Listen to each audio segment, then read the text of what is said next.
The No Nonsense Roundtable. It's a weekly show broadcast on Rochester, New York's 50,000-watt iHeart radio station, News Radio Wham 1180.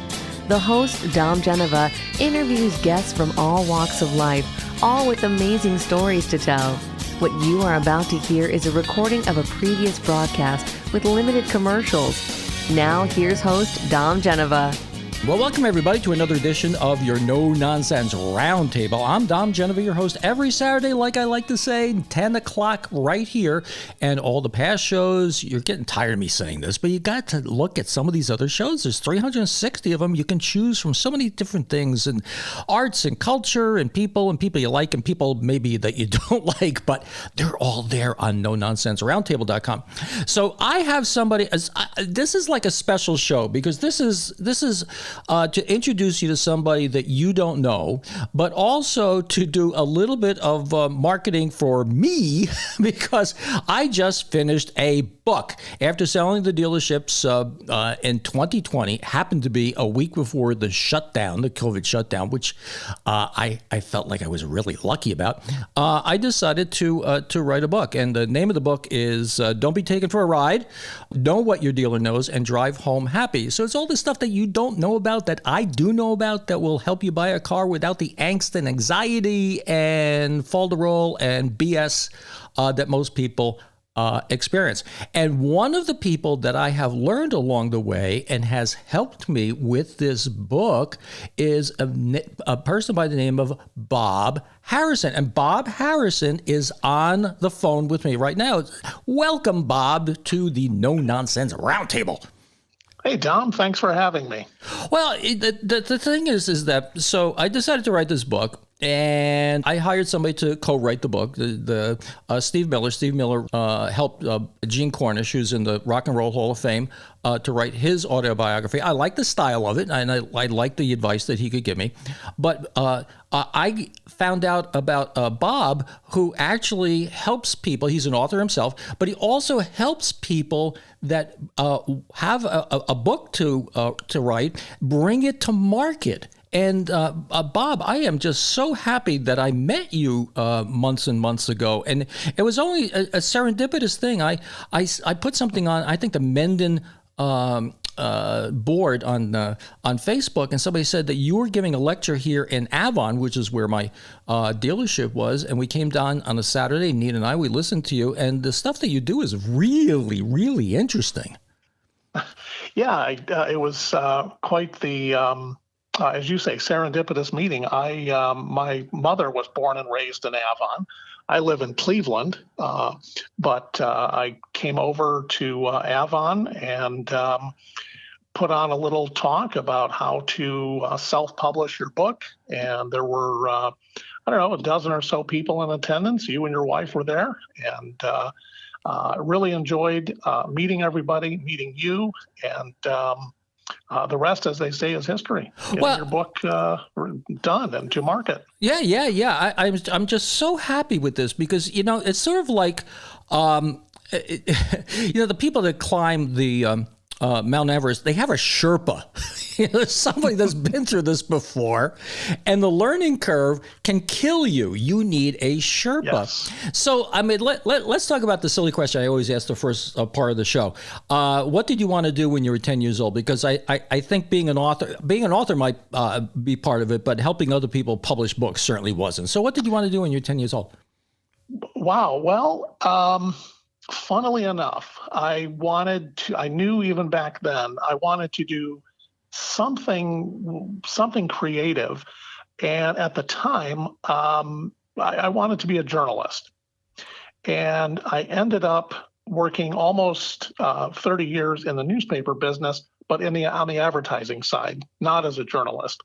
But about 11 or 12 years ago, I started writing my first book, and it was a novel.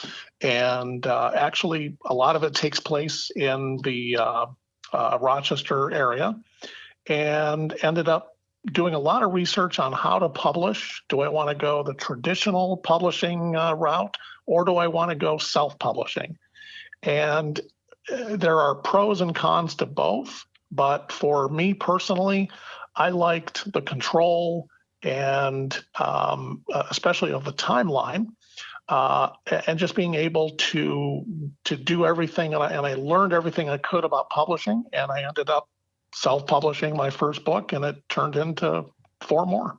Well, before we start talking about your book, I have to say your general presence and your patience and your ability to listen, to adapt is really outstanding. I've dealt with a lot of people in my 40-year career, and I got to tell you, you are one of these people that you take things with grace. You don't get insulted if I disagree with something that you say, and ultimately you've been through this rodeo before, and it shows with the advice and the things that you do. Like one of the things, I was thinking about getting an outside web company to produce a web page, and then I look at yours, and it's like, well, that looks pretty good. He goes, well, I did that myself. It's like, my God, it's like, and then, ladies and gentlemen, I have to tell you, he told me what he wanted for this web page, and I said, no, that's not enough. I mean, when the customer is telling you you're not charging me enough for what you do. I mean, that's pretty good. But let's get back to like the first book. What is the first book that you wrote? What was it about? So the first book, it's called The Onyx Seed, and it's a supernatural thriller.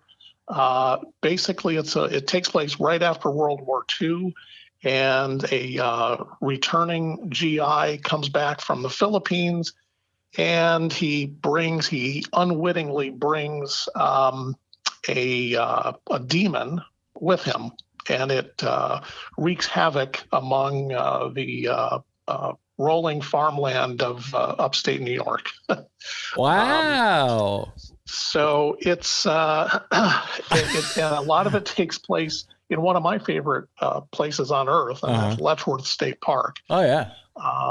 And in fact, my editor, also here in Cleveland, when she read the book, she was so enamored with my description of Letchworth, where she had never been, that she and her husband took a trip over just to explore the park. And so I thought that was pretty cool. So what precipitated? Was it a nightmare? Was it eating too much? You ate too much calamari that day. I mean, well, how do you come up with this? I mean, it sounds fascinating, but how'd you come up with that? So back 30 plus years ago, shortly after my son was born, we experienced some things that go bump in the night. Okay. We had a series of poltergeist experiences, and my wife at the time ended up consulting with a psychic, and the first thing the psychic asked was if we had any antiques in the house. And she said yes. In fact, in our son's room, there's an antique dresser.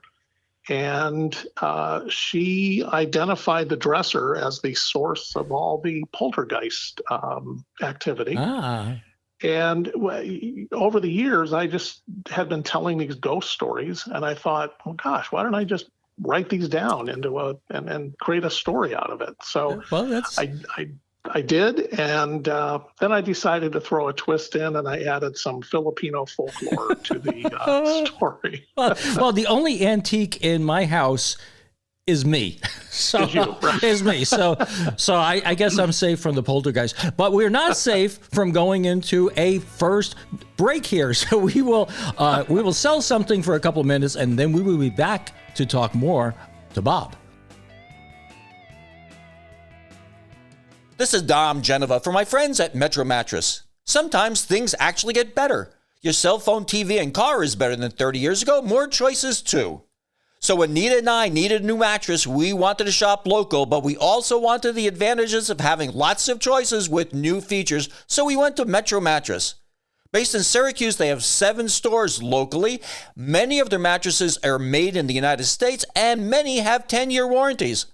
Go to Metro Mattress like Nita and I did. You'll be happy.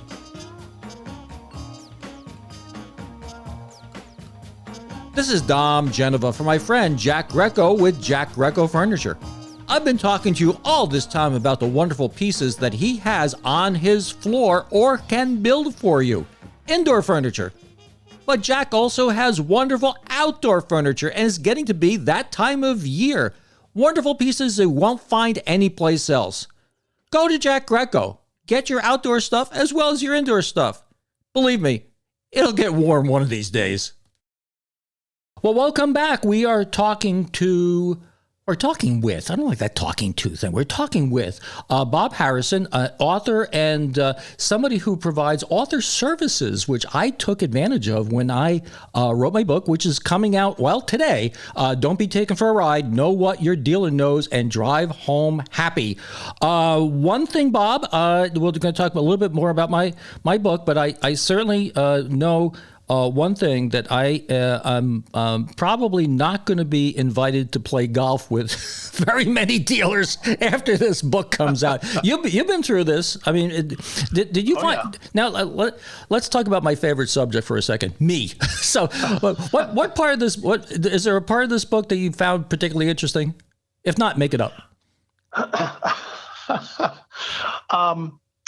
I mean, obviously, you know, I've bought many cars over the years, and I in all honesty, have to say I wish I had your book years ago, because you say something in your book about you know, more people would rather have a root canal. That's right. Than purchasing a car, and that's very true. And speaking from somebody that had 2 root canals last year. I still prefer those. But, well, you know, the thing about it is that I tried to be lighthearted. We have the dealer to English dictionary. You know, like when a dealer says this, it really means this. You know, like market value pricing, it means nothing. So, right. Oh my God, they're gonna come. They're gonna come after me. Go ahead. It was really a fun book to put together. Yeah. And I mean, in my author services business, I'll do anything from novels to memoirs to political science, history, poetry, all sorts of things. I've probably dealt with, probably worked with over 500 authors, and it's a sheer pleasure for me to, especially a new author, to help them, you know, achieve their dream of getting their book published. Yours definitely stands out. In a good way. Well, there's a lot. I mean, the thing is that I found over the years that people, adults in particular, they don't like to be droned at. Yeah, you know, sure. It's like Steve Miller, who wrote Gene's book, and I hired him. You know, there's a difference between I was born in Schenectady in 1945 and blah, blah, blah. And he started out his book with Gene. Gene says, I'm driving down the New Jersey Turnpike. Stevie Van Zandt just pulled the plug on our Broadway production of Imagine a Dream, and I don't know what I'm going to be doing now. You know, so he starts off when he's like, you know, 70 or something like that. And he's carving this image for Gene in his book. And Gene's become a very good friend of mine. And that's the difference between, I think, a book and a book. If it engages you, it's a page turner, and it makes you, it compels you to look to the next way. It's like at the end of the, I have my quiz. I have my 23 question quiz, and it's kind of lighthearted, and you know, like if a dog driving cars, if a dog driving cars compels you to buy that car, you really need to do a checkup from the neck up. I mean, the dog, right. You know, the dog doesn't have opposable thumbs, and their sense of logical deduction really is not that good. Right. So, I mean, that's just me. But that's the stuff that's really going to tick off a lot of other dealers. What the heck? I'm out of the business. I'm out of the business now. I don't do that anymore.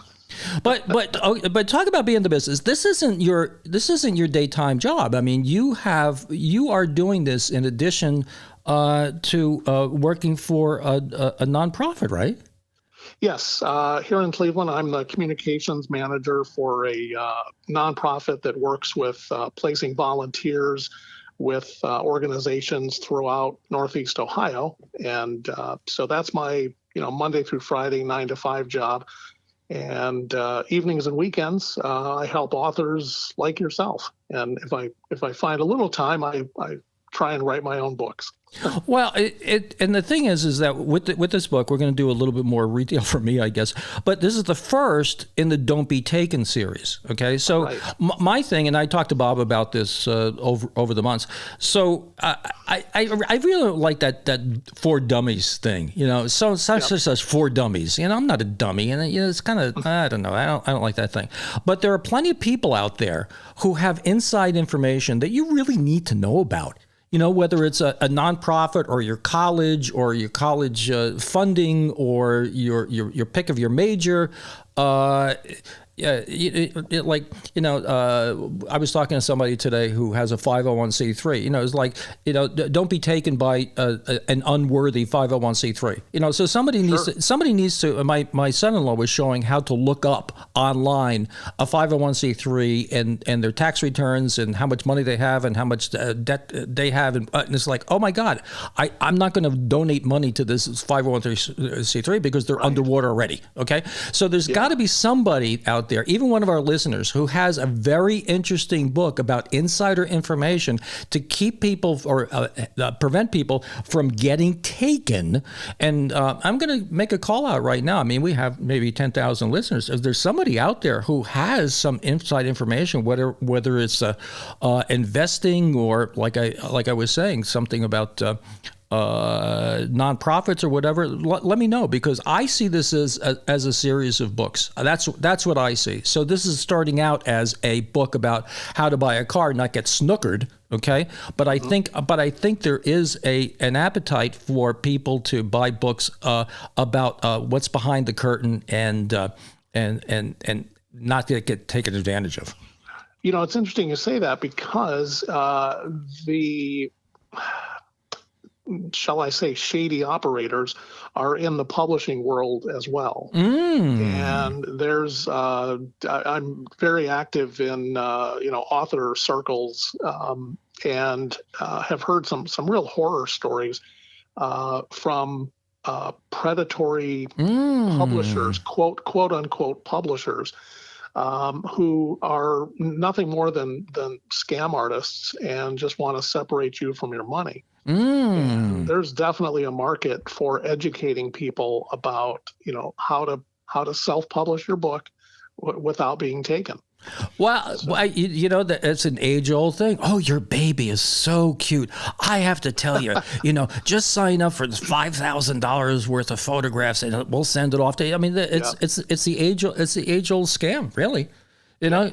Getting people's hopes up and fleecing them in the process, which certainly, and one of the things I tried to do with the book is say not all the dealers are like this. Okay, I mean, I was talking to our sheriff the other day, Todd Baxter, and I was saying it's sort of like this. I said, Todd, when everybody goes over 65, okay, you go 70 miles an hour, 72, whatever. But when somebody goes down the road and they are recklessly speeding and they're going 90 or 100, and one of you guys in a cop car catches the guy, the rest of us are like, yeah, okay, good, you got him, right? So that's sort of what the book is. The book isn't saying everybody's, all the dealers are bad deal or whatever, but you need to know when you are getting snookered. And I let you under the table, I let you under the curtain and let you see some of the things to be aware of. And there's some, they're tripwires and they're things that a dealer says, and, down doesn't mean down. We'll talk about that after the break. We're about ready to get into a break right now. But I will explain to you how down doesn't really mean down. Right. And when a dealer says nothing down, that could mean $4,000. Okay? And there's a reason for that.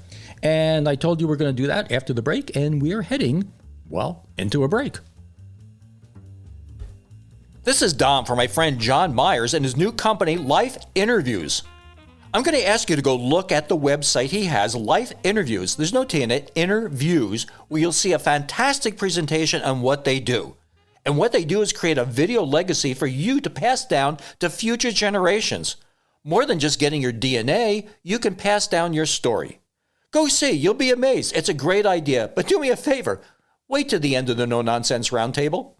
Well, we're back talking to a very interesting fellow, Mr. Bob Harrison, an author. And what would you call your business, helping other author services? I mean, how do you word that? Yeah, that's kind of the category that I'm in. There's it's a kind of a broad, really anybody that helps out authors, whether it's editing and proofreading, formatting, the interior of the book, which I did for you, the cover design, all those things come under the author services category. Well, and you do have one fault, and that's you don't charge enough. I have been told that, but no, you're very reasonable. Very reasonable. Well, now, one of the things I did with the book. Go ahead. Well, there's actually a reason for that, and that's there are, like I said earlier in the previous segment, there are unfortunately, sadly, too many predatory publishers out there, and I'm not looking to rip off fellow authors. I know, especially an author just starting out, they've poured their heart and soul into a book, and I'm not going to charge them $1,000 to lay out their book. I basically cover my time a little bit more, but I'm not going to rip off authors. That's just not. Well, let's do a little retail now for you. I mean, like if somebody wants to get a hold of you, what? Sure. Because Bob Harrison is a relatively common name. So how do we get in touch with Bob Harrison Publishing? So if you are an author and you have a book that you are ready to move forward on, or you just want to talk about the process, go to my website. It's SenecaAuthorServices.com. And if you're not an author but you want to read a scary book that takes place in upstate New York, go to my other website, which is rwharrisonbooks.com. So before the break, I said I was going to explain the word down, and I explained this in the book. Down can mean a lot of different things. Down can mean a direction, right? Yep. Down can mean the amount of money that reduces your car payment because you're borrowing less money, putting money down. Or down can mean the feathers on a goose. So down can mean a lot of things. So when a dealer, I'll give a little tip that's in the book. When a dealer says nothing down, it could mean thousands of dollars that you have to come out of your pocket, because down on a lease means different than down on a buy. And I go into this in the book. It's too long to explain right here. So a dealer can say, oh, blah, blah, blah, no security deposit, nothing down. Well, first of all, security deposit, you get it at the end. You get it back at the end of the lease anyway.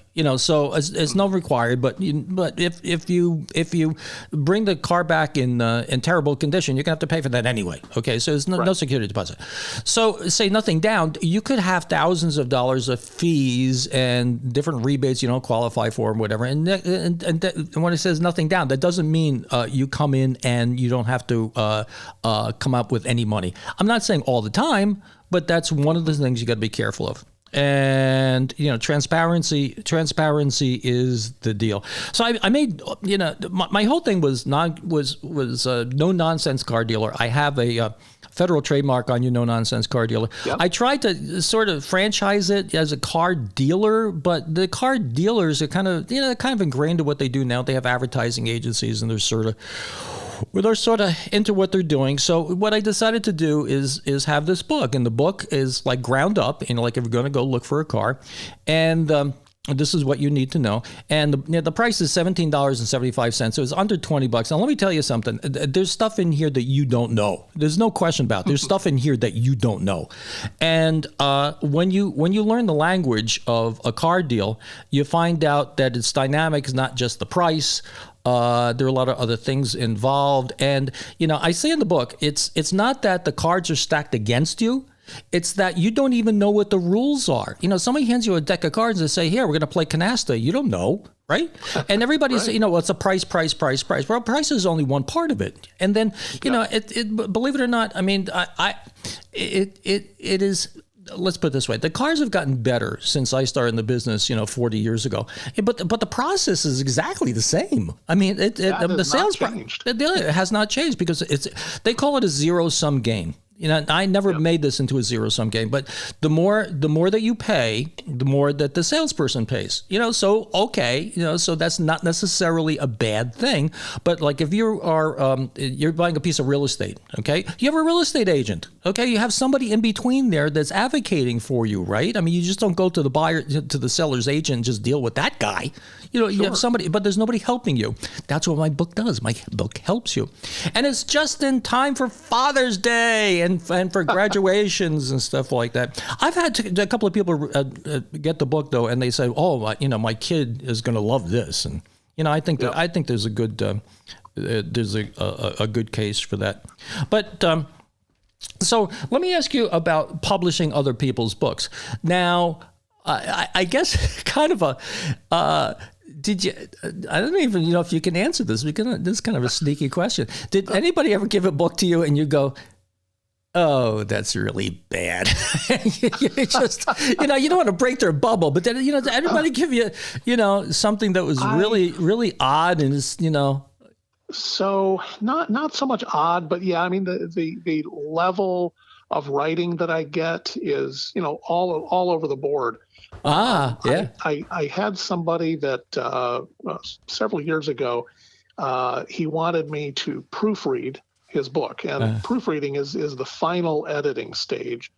And I said, okay. And I started, I started skimming it over and reading it and looking for the proofreading things, which is, a punctuation missing or, things like that, typos, spelling errors. And I quickly realized that the book was it was pretty bad. It was not, so I basically sent it back to him and I said, "You are not ready for the proofreading stage. I don't want to take your money for proofreading. You need to find a line editor, a developmental editor, services that I do not provide, to get your manuscript, your story whipped into shape before it's ready for the format or the proofreading." So I tried to come up with the most heartfelt dedication that I could, and I'm going to embarrass my wife because this is your wife. I'm going to I'm going to read this because we sold everything we had to start the dealership. I had a very good job at Chrysler. We sold everything we had, and except the bird and the furniture. Okay, and this is my wife. She goes, "Yes, we could lose all our money. If we do, you get a job selling cars. I can get a job waiting tables. The girls, 1 and 4, will be fine. I don't want you lying around the house at 65 looking at TV saying, 'We should have.' As Nina, my fearless wife of 38 years with an advanced degree and a pension to do whatever it takes, not since Maria von Trapp trekked over the Alps with Georg and the Trapp family, I imagined such a thing." Yeah, there you go. If nothing else, that I went on record. I went on record with that with the book. So if it doesn't sell, if it doesn't sell at all, at least I went on record. Right. Yeah. I will say that was definitely one of the more unique dedications I've come across. Well, we are about ready to head into a break, and we're going to talk more, about you and how to get in touch with you right after this. Okay.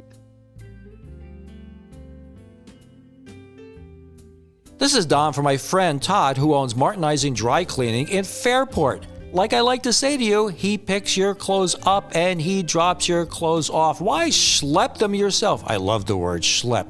You can save your time and your effort and your gas and do other things rather than take your clothes back and forth. They do a great job. Their number is 425-4242, 425-4242. Use them. I do all the time. Well, we're back talking with Bob Harrison, who he's an author and he has an author services company. And I would highly recommend Bob to any one of you who has a book to write. And if you have a book that's insider information about some business, be it financial business or whatever else you deal with, let me know because we could make a series of books. I already have the second one. The second one is a fellow wrote a book about how your computer and the computer companies can be taking advantage of you, and there's stuff in there that you don't. It's like my thing that you don't know, like these updates that they do in the big box stores and what they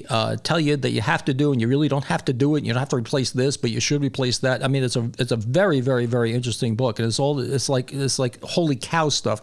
So his name is Mark Anthony Arena. He's a Rochester guy. He's already written a book, but he's going to make this a little bit bigger for us, and it's going to be the second one in the Don't Be Taken series. And we're going to see how this goes. That'll be a good one. And I like to say this, when I started the business back when I took all these thousands of dollars out of my pocket, and if we failed, I'd be selling cars and neither would be waiting tables. But no, we would do whatever we had to get ourselves and our family fed, but this is a little bit of investment, but it's not like a drastic investment. And I want to let everybody know that is thinking about writing a book. It's the same thing. This isn't, like you got to put all your life savings into this thing. You just do. You just do. Put it out and see what happens.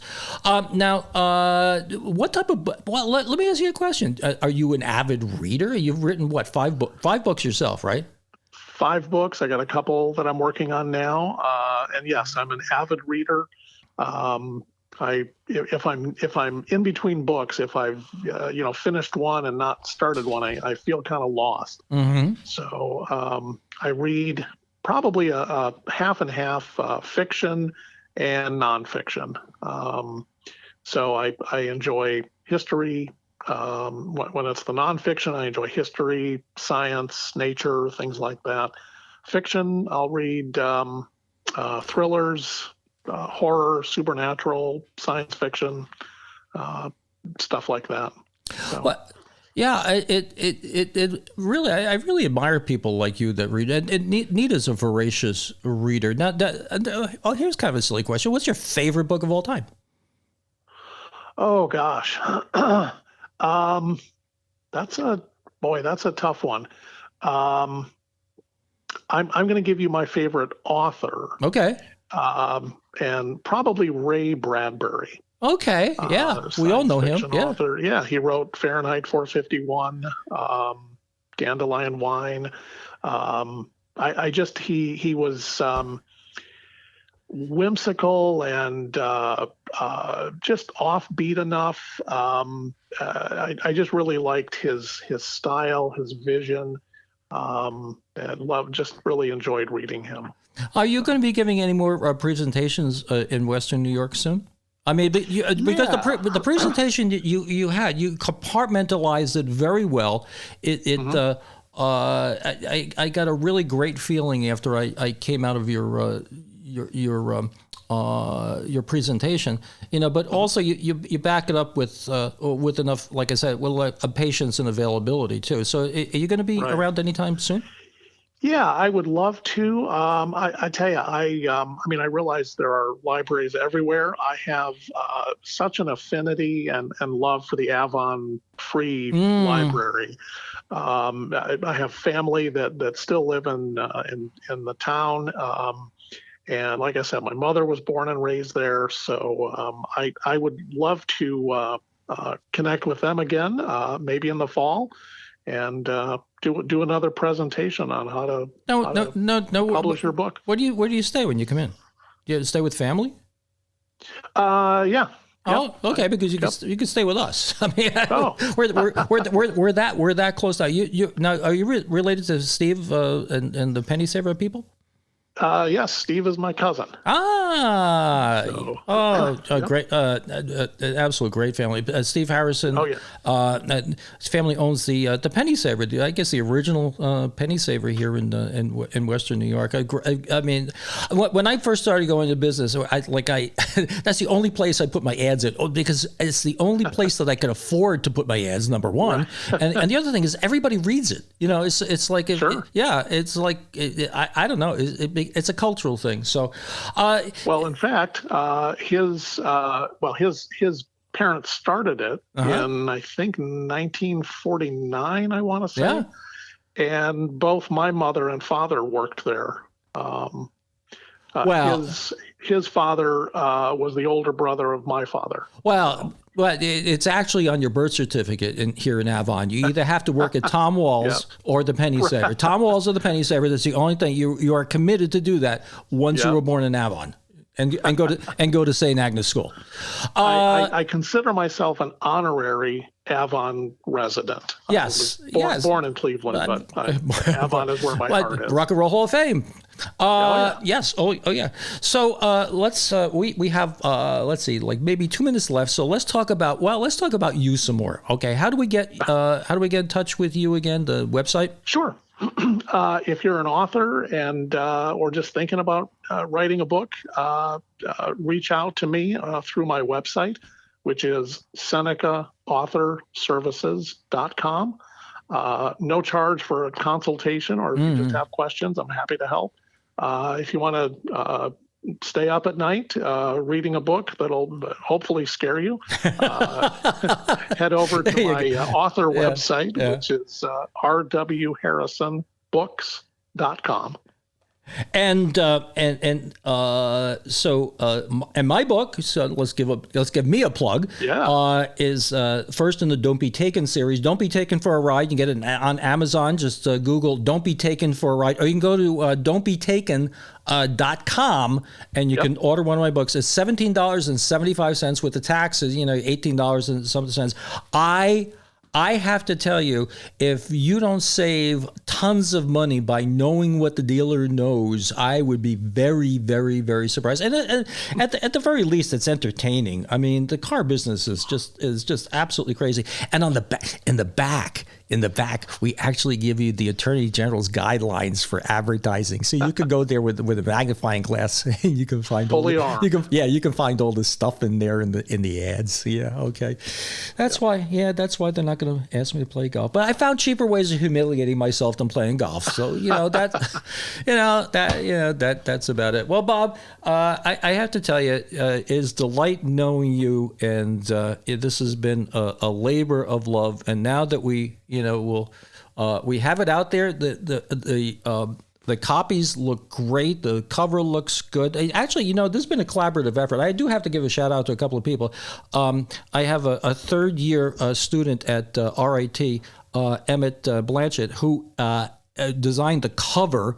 Patty Singer, who's an investigative reporter for used to be for Gannett, she did a chapter for me, and my ex-service manager did a whole chapter for me. So it's been a collaborative effort between people, and in a team, different people have different positions, and your position has been invaluable. So I really do appreciate your time. I appreciate your patience. I appreciate you being there when I call you at 8 o'clock at night, and when I bother you during the day and you're at work doing something else for other people. And Bob, it's been great to know you. Well, thank you, Dom. I really appreciate it. Okay, everybody, boys and girls, don'tbetaken.com. Go buy a book. It makes a great gift for graduation. It makes a great Father's Day gift. And you comment to me and let me know how you liked it. It's on Facebook, too.